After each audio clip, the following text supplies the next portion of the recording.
En la oscuridad orbital que rodeaba Eremis 7, la monasterio orbital de Naya brillaba como una lámpara encendida en una tumba.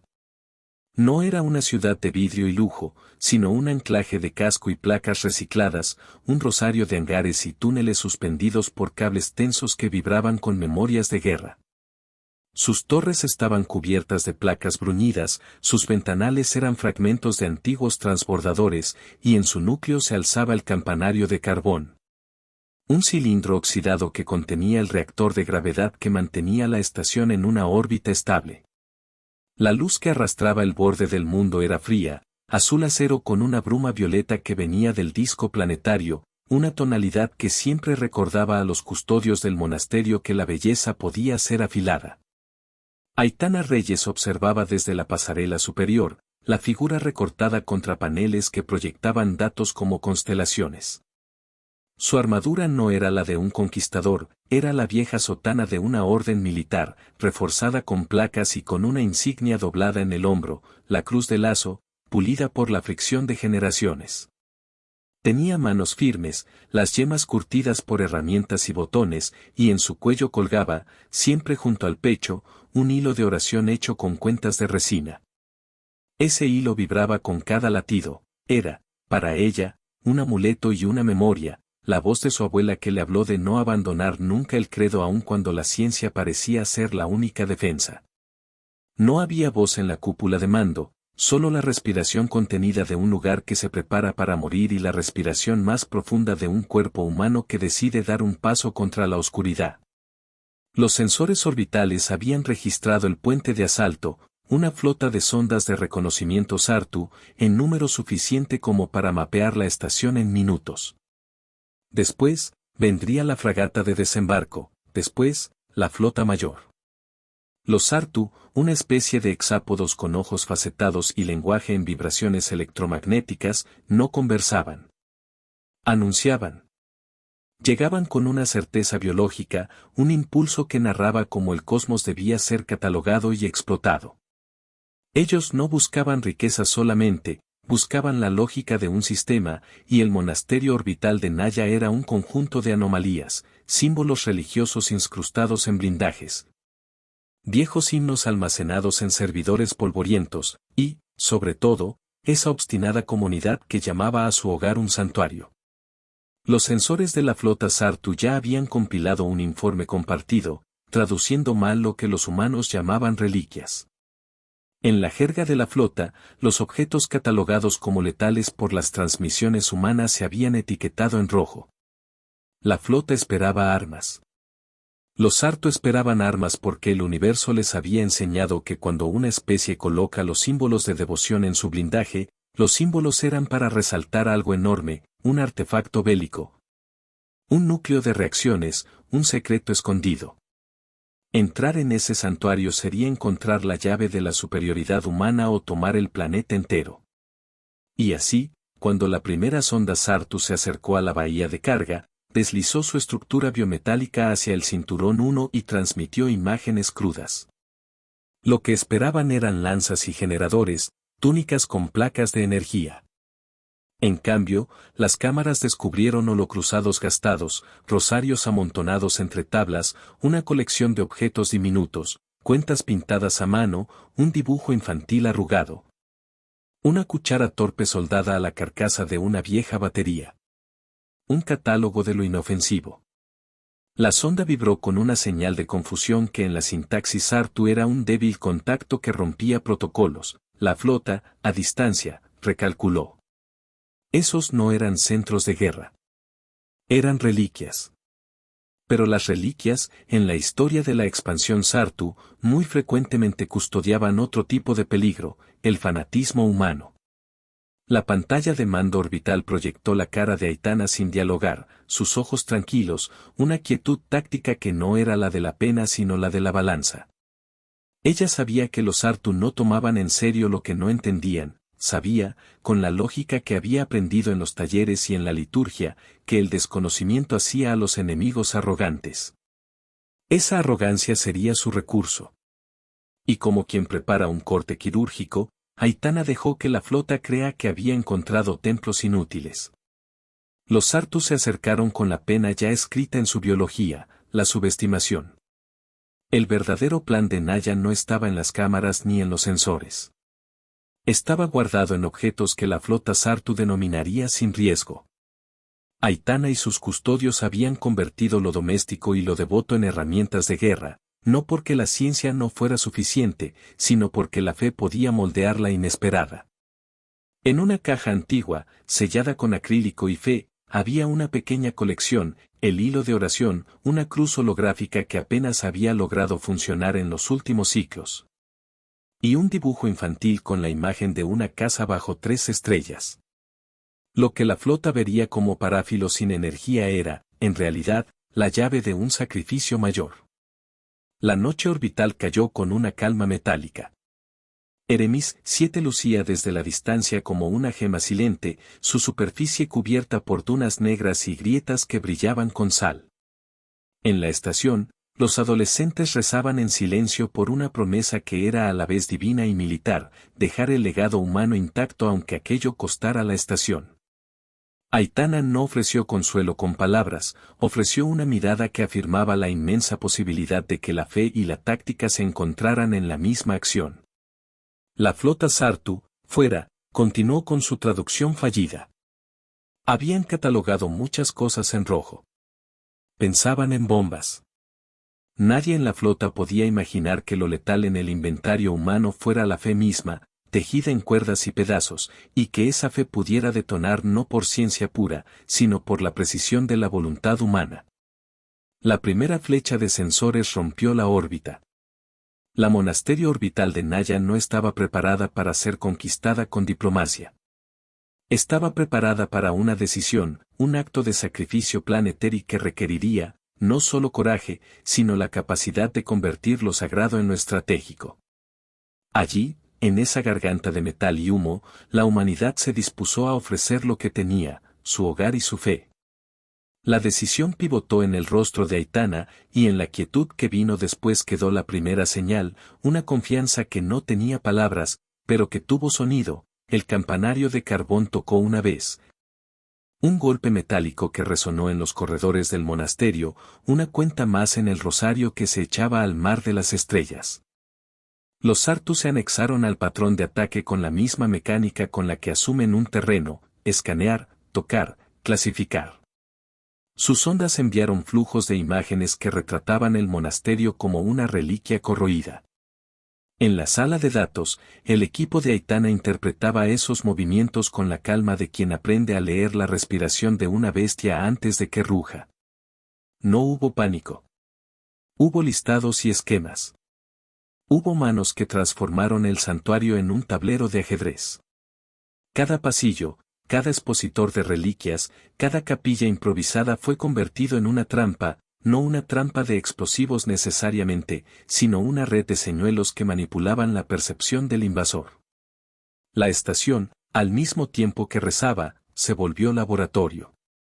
En una bodega oxidada conocida como la tejería, la comunidad humana reunió materiales fuera de estética, placas de blindaje, trozos de cable coaxial, baterías de domo y objetos devocionales.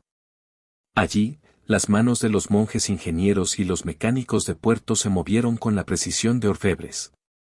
A partir de una cuchara doblada, un trozo de cornamenta de vieja estación y una culata de lanzador de plasma, fabricaron un disparador que podía, con suficiente carga y sincronía, explotar en impulsos más parecidos a un apagón que a un bombardeo.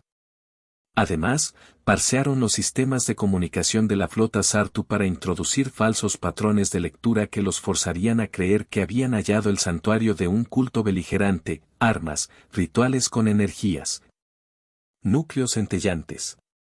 En la capilla central, la holografía de la cruz fue desmontada.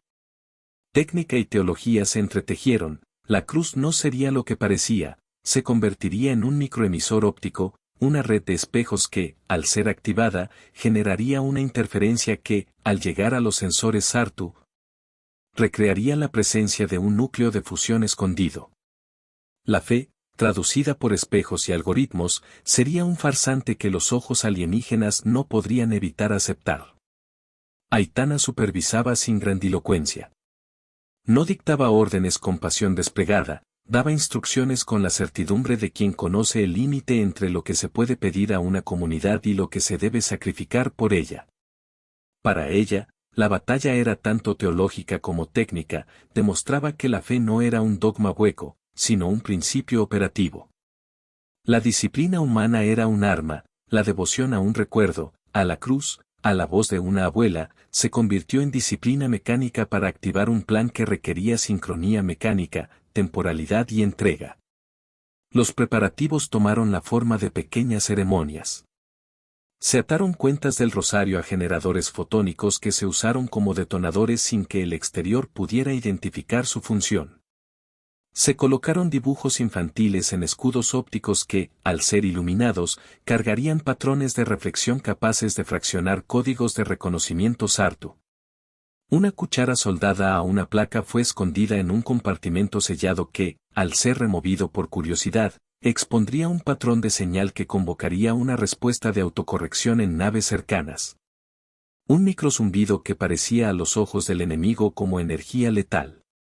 Los Sartu, al encontrar estos objetos, creerían haber descubierto tecnología vasta, en verdad, estaban tocando la poesía humana, objetos triviales convertidos en herramientas de engaño. En la piscina de gravedad inferior, un antiguo hangar adaptado para ejercicios espirituales, se llevaron a cabo las decisiones más duras.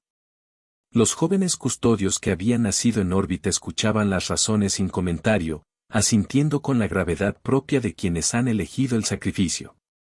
No había ritmos heroicos, solo asignaciones precisas, quién apagaría qué sistemas, quién dirigiría la descarga de masa, quién se quedaría para asegurarse de que el plan concluyera. La misión que debía proteger la Tierra implicaba, en su punto final, la caída controlada de la monasterio en una reentrada que no destruiría Eremis 7 por completo. Pero sí crearía lo suficiente de tempestad electromagnética y fricción atmosférica para alterar la trayectoria de las naves Sartu y sus sensores. El plan de Aitana no era la explosión sin control, era la máscara. Convertirían la atmósfera en una cortina de interferencia para los sistemas alienígenas, una niebla que no verían venir porque no la entenderían. Para eso necesitaban masa, mucha masa, y energía concentrada. Y la masa vendría del monasterio mismo, de su acoplamiento a la órbita, de su abandono en una caída calculada que no mataría al planeta pero que lo vestiría de polvo y plasma. Esa caída sería una ofrenda, una estación que se convertiría en sacrificio para que la raza humana siguiera viva, para que sus hijos pudieran bajar a un planeta que quizás ya no tendría todo lo que tuvo, pero que estaría limpio de invasores por un tiempo. Todo fue planeado con la precisión de un ritual. Los sectores correspondientes a la caída fueron cargados con pesos de chatarra y paneles espejados. Trozos del muro sagrado fueron convertidos en plumas radiantes que, al abrazarse en la reentrada, liberarían iones y plasma en patrones que los Sartu interpretarían como ondas de choque generadas por generadores nucleares escondidos. La decoración devocional no fue destruida, fue adaptada. La cruz holográfica se reprogramó para estallar en una luz que se asemejaría a una firma termoeléctrica única, algo que las mentes Sartu jamás habían catalogado con precisión. Mientras los preparativos se cerraban, la flota alienígena continuó acercándose, convencida de que lo letal estaba aguardando en la iglesia de acero. Sus sondas comenzaron a recoger objetos al azar para interrogar. Una sonda con pinzas probó el contenido de un cofre. Encontró cuentas de resina. La transmisión que volvió a los centinelas Sartu vibró con la palabra que más les inquietaba, reliquia. En su lenguaje, reliquia podía ser engañosa, o era sin valor o era una cubierta para un núcleo. La duda siguió como una fisura a lo largo de su cadena de mando. El monasterio supo que había una ventana, el tiempo desde la primera sonda hasta la asimilación total de los datos por la flota era de horas, no días. Así, en la noche que precedió el impacto, la comunidad se reunió en círculo alrededor del campanario de carbón. No hubo discursos que exaltaran la guerra, hubo cantos que se intercalaban con las rutinas de comprobación de fusibles y con la soldadura final de placas. Una niña entregó su dibujo, aquel de la casa bajo 3 estrellas, al centro de la sala. No era un gesto estético, era la firma de una generación que adjuntaba su esperanza al plan. El dibujo sería, en la terminología de la flota, una muestra cultural, para la humanidad, era un faro que guiaría la decisión correcta. Esa noche, Aitana oró sin plegaria audible. Su fe tomó forma en una decisión táctica y en la sonrisa que le brindó a los que quedaban. Su mirada no imploraba a la divinidad, la convocaba. Era la creencia en que una acción bien ejecutada, honesta en su intención, podía vencer la superioridad material. Los Sartu, en su observación, podían interpretar la escena como un último ritual violento, los humanos lo vieron como una afirmación: si la tecnología falla, la fe puede reconfigurar la tecnología. La línea entre lo profano y lo sagrado se disolvió y emergió una vía nueva, el sacrificio como arma. La primera interacción directa ocurrió en silencio, una danza sin palabras de reconocimiento y error. Un destacamento sarto envió un dron de inspección para recuperar un paquete que las cámaras humanas ya habían dejado visible. El paquete, cubierto con un paño que mostraba la marca de la cruz holográfica, fue suavemente atrapado por las pinzas del dron. Dentro, las cuentas de oración y el dibujo infantil aparecieron como esperaban los Sartu, íconos. Pero cuando el dron regresó a su nave nodriza, el patrón de señal emitido por la cuchara soldada, una pequeña trampa de interferencia, interactuó con los sistemas de identificación del dron. El dron comenzó a emitir un zumbido irregular, su núcleo de datos comprimido. Los Sartu observaron con alarma que el dron etiquetó el paquete como contaminado con radiación de contraprotón, un término que no existía en su idioma científico pero que la falsa firma de la cruz holográfica había fabricado. Fue suficiente para encender la paranoia. La nave nodriza, basada en su imperativo de seguridad, ejecutó un protocolo: aislar el objeto y enviar un equipo para desactivar los supuestos contaminantes. Ese equipo no se dio cuenta de que la trampa de Aitana no buscaba destruir su maquinaria, buscaba que ellos se tocaran los objetos. Tocarlos significaría activar la siguiente fase del plan. La siguiente fase fue, en su esencia, el arte del error inducido. Las piezas devocionales fueron distribuidas como tentaciones, una holocruz que arrojaba un patrón de luz capaz de engañar a los sensores térmicos Sartu, cuentas de resina impregnadas con microcargas que, al medirse, generaban lecturas falsas de isótopos, e incluso un rosario enrollado con láminas de material ferromagnético que reescribía la polaridad de corto alcance. Cada pieza se diseñó para que, al interactuar con el equipo Sartu, generara una confirmación: allí había algo más que pertenencias espirituales. Los alienígenas, preparados para extraer un núcleo, comenzaron a desmontar lo que creían rituales. La arrogancia Sartu les convirtió en agentes de su propia caída. Una división de la flota decidió presentar los objetos como trofeos en una escena ritual de conquista, un altar improvisado a la lógica alienígena. Allí, un capitán Sartu, en su fascinación por lo que creía una reliquia de poder, ordenó que se conectara un lector de energía para entender el origen. Al tomar contacto con el rosario manipulado, el lector generó una sobrecarga que no destruyó la nave pero sí transmitió una firma de frecuencia que alteró el enjambre de sus ondas. Sus patrones de redes se vieron forzados a reorientarse. Esa reorientación, calculada por la ingeniería humana, provocó que la flota Sartu comenzara a interpretar todo el espacio cercano como saturado por señales de un generador oculto. Mientras tanto, en Naya, la comunidad seguía con la disciplina fingida del ritual. Los que habían preparado las cargas se movían con la paz de quien cumple un voto. Cada señal falsa que se enviaba al enemigo era calibrada en el centro de comunicaciones, donde un equipo decodificaba la respuesta Sartu y ajustaba las trampas.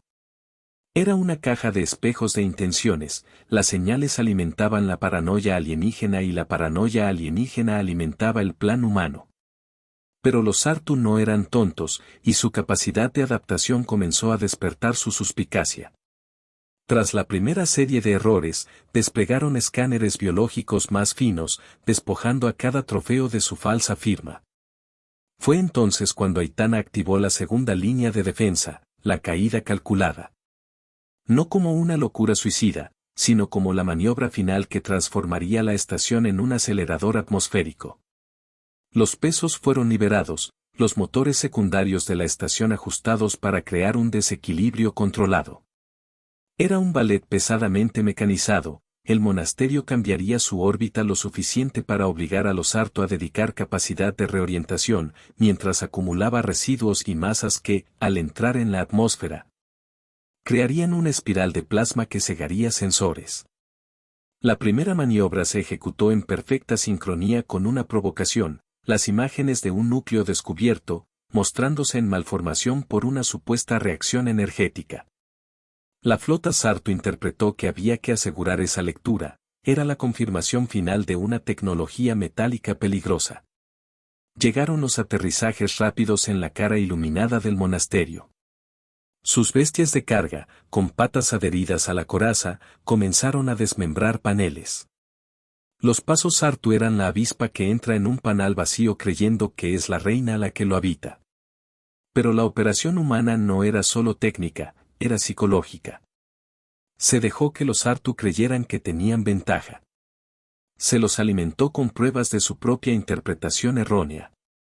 Y en esa complacencia, los invasores cometieron el error decisivo, dejaron de ser cautelosos. Un equipo Sartu, con la imprudencia de quien cree haber hallado un tesoro, intentó retirar la cruz holográfica del campanario de carbón. Al hacerlo, un sensor de presión oculto, una lámina delgada camuflada tras el filo de la cruz, detectó una manipulación. En la sala de máquinas, una alarma inaudible para los Sartu se activó, era el inicio de la secuencia de descenso. La caída comenzó tierna, con ajustes sutiles de motor. Pero la física no perdona, una estación de acero y carne, aunque tejida por manos expertas, no desaparece sin ruido. Los Sartu, que habían subestimado a aquellos que llamaban devotos, fueron forzados a lidiar con un problema que no podían resolver con la lógica de un saqueador. La atmósfera comenzó a encenderse. Nubes de polvo orbital, espejos brillantes de placas sacrificadas y fragmentos del campanario se desprendieron en la reentrada, creando un estorbo para los sensores de largo alcance. Paneles espejados construidos con símbolos religiosos actuaron como reflectores que multiplicaron las firmas ópticas en patrones desviados. Pero la flota alienígena tenía un recurso, no se enfrentaron solo a hardware, sino a criaturas inteligentes. Empezaron a adaptar sus algoritmos sobre la marcha, a reclasificar y a intentar contramedidas. Mandaron un pulso que buscó neutralizar los reflectores ópticos. El pulso fue amortiguado por la masa que la estación arrojó al flujo atmosférico. El campo de interferencia empezó a tomar la forma de un muro de tormenta. Desde abajo, Eremis 7 vio noches de auroras artificiales, lenguas de luz que recorrían las capas superiores de su atmósfera, una manifestación que parecía un castigo divino para cualquiera que se atreviera a mirar. La tensión se volvió palpable cuando una fragata Sartu intentó un descenso de rescate a una de las plataformas externas del monasterio. Fue entonces cuando Aitana activó la señal que había estado guardada para un momento en que la arrogancia alienígena alcanzara la cuota perfecta para el sacrificio. Un comando silencioso envió una mínima cantidad de energía acumulada hacia un núcleo térmico embebido en el campanario. No era una explosión convencional, fue una liberación de energía dirigida a generar una nube de plasma que no destruiría la superficie mayor, pero sí lanzaría una cortina magnética. Esa cortina, al intersectar con los sistemas de propulsión de la fragata, indujo un fallo en las lecturas de navegación que la obligó a retroceder de forma abrupta. Pero no antes de que un panel despedido por la reentrada impactara contra el casco de la fragata. Una de las naves Sartu fue sacramentada por la caída. Su casco se incendió con verde fluorescente, los fragmentos brillaron en espirales que recordaban estrellas moribundas. Para la flota, fue un signo. Para Aitana, una confirmación, su plan funcionaba. La clave no había sido la destrucción masiva, había sido la manipulación de la sorpresa y la convicción de que el enemigo, al hallar reliquias, se entregaría a la vanidad. Los Sartu, cada vez más confundidos, comenzaron a lamentar su decisión de subestimar a los humanos. El recuento de pérdidas no estaba solo en material, estaba en la intranquilidad de un ejército que descubre que el oponente posee una fe tan integrada que la fe misma es la herramienta de la guerra. La caída del monasterio era una torcedura de la narrativa alienígena, no eran armas que defendían, sino símbolos que obsesionaban. Y en esa obsesión, la flota cometió otro error, incrementó los desembarcos, extendiendo sus fuerzas en terreno que empezaba a convertirse en hostil por la propia atmósfera alterada. En los últimos minutos antes del punto crítico, Aitana se desplazó por una pasarela curtida hacia el campanario. Sus dedos pasaron por el hilo de oración y la cruz holográfica que reposaba en su palma. No pronunció palabras, su devoción se volvió un mapa táctico. Su equipo asumió sus posiciones. Algunos se unirían a la evacuación planetaria en pequeñas cápsulas, otros permanecerían para consagrar el descenso. Aitana eligió quedarse hasta el último tiempo útil. No era una elección impulsiva, sino una firma del pacto entre líder y pueblo. Ella sería quien cerrara la puerta para que los demás salieran. Fuera, el firmamento ardía con la luz de una guerra que no necesitó muchas balas. Dentro, los que quedaban dieron la bendición sin misa, ajustaron controles, sellaron compuertas, y por un instante, la gravedad que sostenía la comunidad fue la misma que sostenía la oración. La monasterio, que había sido faro y bóveda, se convirtió en la escultura metálica que sería arrojada al molde del sacrificio. La secuencia de reentrada fue una orquesta de finales, fuego, viento, y el sonido de mecanismos que cumplían su cometido. El campanario de carbón detonó su corazón con una precisión calculada, las placas espejo estallaron en filamentos que chispearon como hebras de un rosario gigante lanzado contra la atmósfera. Bajo la vista de las naves Sartu que todavía intentaban desentrañar el misterio, se desplegó la máscara, una columna de plasma que se extendió alrededor del planeta como una corona luminosa. Una aurora manufacturada que saturó las longitudes de onda sensibles a los sensores alienígenas. La fragata que había recibido el impacto quedó desorientada. Sus tripulantes, seres con ojos que vibraban en 1000 tonos, vieron a través de sus propias cámaras cómo su noción de lo letal se desmoronaba en un espectáculo que no era ni completamente físico ni enteramente simbólico. La atmósfera alterada generó corrientes de tornados de plasma que desplazaron microfragmentos de orbitales y, con ellos, firmas de energía que imitaron la presencia de generadores escondidos. Los Sartu interpretaron esto con su biología de cazadores inteligentes, concluyeron que el monasterio había dispuesto de generadores de tal potencia que incluso su destrucción causaba efectos de campo peligrosos. La conclusión fue simple en su mente, tomar esa estación significaba exponerse a un riesgo inaceptable. Dentro de la estación, el sacrificio tomó su forma más humana. Aitana caminó por pasillos que chispeaban, con calor que pintaba sus manos en rojo. Sus pulmones respiraban humo y recuerdo. Un grupo de custodios cerraba la última compuerta de la bahía de acceso, y sus manos temblaban tanto por la edad como por la emoción. La niña que había regalado el dibujo lloró en silencio, las lágrimas recogiéndose en la curva de sus mejillas. Nadie habló. No hacía falta. La acción había sido comprendida, aceptada y realizada. El campanario resonó una vez más, un golpe seco que no era para llamar a la batalla sino para marcar la hora.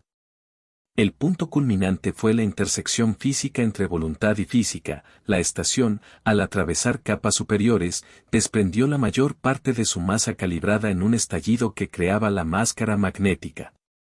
La manipulación no afectó la vida planetaria de forma total, el objetivo era puntual, desorientar y expulsar a la flota invasora. Pero siempre hay un precio para la precisión. La energía de reentrada quemó lo que quedó del puente principal, y una lluvia de metal goteó hacia el mar superficial. El monasterio dejó de existir como ciudad, se convirtió en artefacto narrativo, una ofrenda que reescribió el lenguaje de la confrontación. En medio de ese cataclismo compuesto, un grupo Sartu decidido intentó forzar el acercamiento final. Su lógica era la de cerrar, si no podían entender la pieza, destruirla eliminaría el riesgo. Se acercaron con drones lastimeros y efectores de sujeción. Las trampas ideadas por los humanos, activadas por la interacción previa, funcionaron con frialdad magistral. Uno de los drones se atascó en una corriente de plasma y fue arrancado en espiral hacia el vacío, sus sistemas metamorfoseados por la interferencia. Otro cayó atrapado en una red de filamentos magnéticos, proyectada desde la carcasa que las cuentas de oración habían activado. Los Sarto empezaron a perder más que orgullo, perdían control. Entonces el sacrificio tomó su forma más dolorosa. La maniobra supuso la caída deliberada de la cubierta superior que contenía los cuartos de quienes habían decidido quedar. Aitana y los suyos no vieron la muerte como final incoherente, la vieron como acto de continuidad. Los custodios que permanecieron encendieron los mecanismos finales, sellaron terminales, programaron mensajes de coordenadas y rutas de descenso para aquellos que bajarían en cápsulas. Sus últimas imágenes fueron de manos unidas, rosarios en espiral, fosforescencia de traslado. En la máquina que movía el campanario, Aitana puso la cruz holográfica en su lugar de siempre. La cruz, que había sido tanto herramienta como fe, brilló una última vez antes de que el núcleo cerrara. El impacto de la estación contra las capas atmosféricas alcanzó su cénite en una explosión de ruido sordo y luminoso. La máscara magnética estalló en un abanico de colores y frecuencias, y por un instante el cielo se transformó en un vitral móvil. Los sensores Sartu, inundados por firmas contradictorias, comenzaron a desordenarse. Una fragata distante sintió la perturbación en sus propulsores y, siguiendo un cálculo instintivo, dio la orden de retirada. El resto de la flota titubeó, muchos perdieron sincronía entre sí. Lo que debería haber sido conquista se volvió retirada, los invasores se encontraron catalogando un panorama de amenazas que no podían verificar sin exponerse más. En la retaguardia, los que quedaron en la estación no esperaron un final heroico en el sentido cinematográfico. No buscaron la gloria, se abrazaron a la certeza de que estaban garantizando un mañana para otros. Las últimas transmisiones de Aitana fueron simples, coordenadas, rutas, un mapa de memoria de aquellos que bajarían a Eremis 7 con la promesa de reconstrucción. Su rostro, en el último fotograma transmitido a las cápsulas, estaba iluminado por la cruz holográfica. No dijo nada. Su silencio en sí mismo fue oración y táctica, una conspiración sagrada para quien la comprendiera. La flota Sartu, confundida, inició la retirada. No fue un éxodo completo, dejaron sondas, restos, fragmentos. Pero su arrogancia había sido minada. Creyeron que la estación había sido algo distinto a lo que era, un santuario convertido en arma que se pagó con la esencia más humana. Para los Sartu, encontrar cuentas y holocruces que habían provocado tal cataclismo desencadenó una disonancia en su epistemología, como algo aparentemente inofensivo pudo haber desencadenado una respuesta tan profunda. En su biología, esto caló como una duda que desplazó su apetito cazador. Aitana, en los últimos latidos del campanario, cerró los ojos con la paz de quien cumple con un voto. No había dramatismo provocado, solo la profundidad de la certeza. La estación ardía, y el ruido era la simetría de una decisión que había unido fe y razonamiento. En la distancia, los parches de la atmósfera de Eremis 7 chisporroteaban con la interferencia creada, un manto protector para un planeta que todavía podría vivir. El último acto fue silencio, una caída que no buscaba redención, sino continuidad. Cuando los humos se disiparon y la aurora manufacturada dejó de brillar, el cielo sobre Eremis 7 quedó tenso, como un músculo que había recuperado la calma. La flota Sartu se retiró de forma fragmentaria. De su paso quedaron fragmentos de tecnología abandonada, sondas sometidas a fallos, y sobre todo, la huella de que habían encontrado algo que no podían explicar con un único dictamen científico. La voluntad humana manifestada en acción ritual. Para ellos, el monasterio fue devorado por la atmósfera, pero su desaparición había dejado señales que se repetirían en la memoria cultural Sartu. No se podía subestimar a una especie que embellecía su mundo con símbolos. Abajo, en la superficie de Eremis 7, las cápsulas humanas descendieron como meteoritos con un propósito, no eran solo sobrevivientes, eran portadores de una historia. Las primeras naves que tocaron tierra lo hicieron en costas de sal y bajo un cielo todavía bruñido de plasma. Los que bajaron eran aquellos que Aitana había protegido, ingenieros, custodios, niños, y algunos ancianos con manos temblorosas que sostenían rosarios chamuscados. Sus rostros estaban cansados pero serenos. La tierra no era la misma que la que habían dejado tiempo atrás, la contaminación atmosférica y los incendios dejaban marcas, pero la geografía seguía prestando su posibilidad. La reconstrucción comenzó sin grandilocuencia. No hubo grandes discursos políticos que prometieran un retorno inmediato a la gloria. Hubo manos que removieron escombros y que plantaron. La gente de Naya no buscó volver a la órbita, buscaron ennoblecer la superficie. Construyeron refugios con paneles rescatados, redirigieron el agua de sal a depósitos y establecieron nuevos cultivos en invernaderos improvisados. La fe que había sido arma en el espacio se convirtió en semilla sobre la tierra, oraciones se tornaron en prácticas agrarias, himnos enlistados de protocolos de emergencia. Los objetos que la flota Sarto había catalogado como peligrosos, las cuentas de resina, la cruz holográfica, el dibujo infantil, fueron preservados como reliquias, no por vanidad, sino como documentos de una estrategia de vida. El dibujo infantil ocupó un lugar central en la nueva plaza, lo colocaron en un pedestal improvisado, cubierto por un domo transparente. No era un altar de culto, sino un recordatorio práctico. La promesa de la casa bajo 3 estrellas ahora iluminaba la nueva comunidad. La niña que lo había dibujado creció entre plantas y paneles, y su memoria se convirtió en un símbolo que los jóvenes reproducían sin ceremonias solemnes, la fe ya no era abstracta sino aplicada. La cruz holográfica, con vestigios de circuitos que brillaban a intermitencia, fue desmantelada por los mecánicos y sus componentes fueron usados para reparar bombas de agua, generadores y pequeños nodos de comunicación. El hilo de oración quedó enrollado en la columna central de la nueva biblioteca, una marca de continuidad. La espiritualidad humana había servido, literal y figurativamente, para encender sistemas. Mientras la vida se reasentaba, los Sartu retornaron a su sector con datos chocantes. Sus analistas debatieron sobre la anomalía que habían encontrado, objetos que, en su simplicidad, habían causado una cadena de reacciones que los obligaron a retirarse. Para ellos, la mayor lección no fue el número de naves perdidas, sino la complejidad de lo que llamaban cultura humana. En su discurso interno, una conclusión emergió: la devoción humana no debía categorizarse únicamente como símbolo, podía convertirse en un vector. Y la incertidumbre causada por esa conclusión ató a la flota, al menos por un tiempo, a una mayor cautela en otros sistemas que mostraran signos parecidos. La humanidad de Eremis 7, por su parte, supo que había ganado algo más que la supervivencia. Había ganado una narrativa colectiva, una historia que sería contada en generaciones como la vez en que la fe y la táctica coescribieron un final. La memoria se convirtió en una herramienta de reconstrucción, las canciones entonadas en los corredores del monasterio se transformaron en manuales de protocolo. Las plegarias se convirtieron en listas de verificación para las nuevas defensas. El sacrificio de la estación dejó heridas, pero también herramientas para el futuro. Los niños crecieron aprendiendo a soldar y a recitar los himnos de la estación, los ancianos enseñaron cómo rezar y cómo convertir una cruz en un reflector.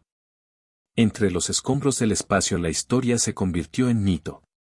Las fragmentaciones orbitales se erosionaron con el tiempo, las señales alienígenas se enfriaron, y la hidra de plasma que había envuelto la atmósfera se desvaneció. Y sin embargo, el eco del acto humano quedó como un tatuaje, un recordatorio para ambas especies de que la guerra no es solo materia, sino significado. Los Sarto aprendieron a leer las cosas de otra forma y la gente de Naya aprendió a mezclar la liturgia con la mecánica. Aitana no regresó a la superficie para ver la cosecha primera, sus últimas imágenes se reprodujeron en la memoria colectiva como una estampa sin diálogo, manos cruzadas, una cruz que brilló, un rosario. La niña con su dibujo. Sus compañeros que vivieron la caída contaron sin palabras cómo la líder había cerrado la puerta con la serenidad de una que sabe que el deber se cumple. No hubo monumentos ostentosos. En la nueva plaza, los habitantes plantaron un árbol con raíces en metal y ramas de placas recicladas, un híbrido que sostenía en sus ramas una cinta de tejido con cuentas. Era un memorial práctico, las ramas servían para tender cables y secar herramientas, la cinta era el símbolo sin retórica. La nueva civilización que surgió de la caída no era la de un mito imperecedero sino la de una humanidad que había aprendido a hacer de su fe una red útil para la supervivencia. La historia se enseñó a los niños con diagramas y cantos, y se adaptó con humor crudo y compasivo. Algunos la llamaron la lección de Aitana, otros, el hito del credo. Pero para la gente que vivía y labraba la tierra cubierta de ceniza del planeta, era simplemente la razón por la que todavía tenían manos para crear un mañana. En el teatro más discreto del cosmos, los Artur reescribieron sus manuales operativos. Las flotas que antes se lanzaban con la solidez de la ignorancia ahora esperaban más datos, analizaban más símbolos y trataban con un respeto que antes no conocían a las formas humanas. Los humanos de Edemis 7, por su parte, aprendieron que la fe no solo salva el alma, puede reconfigurar la materia de la guerra. Se volvieron más cuidadosos, más ingeniosos en su devoción aplicada. Con el tiempo, comenzaron a visitar los restos orbitantes con cautela, recuperando placas, trozos de memoria, pequeños artefactos que sirvieron como lecciones y piezas de reparación. Y cuando los visitantes del cosmos vinieron a preguntar qué había sucedido, los nuevos habitantes contaron la historia sin alardes. Relataron cómo habían transformado rosarios en fibras ópticas, cruces en reflectores, dibujos en mapas de navegación. Contaron cómo la verdad más humana, la de creer en algo más grande, se había mezclado con la más fría de las ciencias, el cálculo. No ofrecieron sentencia moral, ofrecieron la muestra de que la creatividad humana podía doblar el destino con herramientas improvisadas y convicción. Y cuando el humo se disipó, solo la fe seguía en pie. Vinieron por un planeta, pero encontraron a la fe humana encendida.